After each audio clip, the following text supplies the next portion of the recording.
ہم سے محمد بن سلام نے بیان کیا، کہا ہم کو یزید بن ہارون نے یحییٰ سے خبر دی، وہ موسیٰ بن عقبہ سے، وہ قریب ابن عباس کے آزاد کردہ غلام سے، وہ اسامہ بن زید سے نقل کرتے ہیں کہ رسول کریم صلی اللہ علیہ وسلم جب عرفہ سے لوٹے تو پہاڑ کی گھاٹی کی جانب مڑ گئے اور رفع حاجت کی۔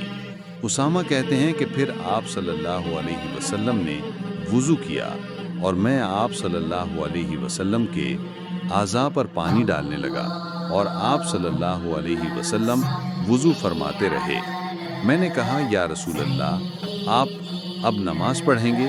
آپ صلی اللہ علیہ وسلم نے فرمایا، نماز کا مقام تمہارے سامنے یعنی مزدلفہ میں ہے، وہاں نماز پڑھی جائے۔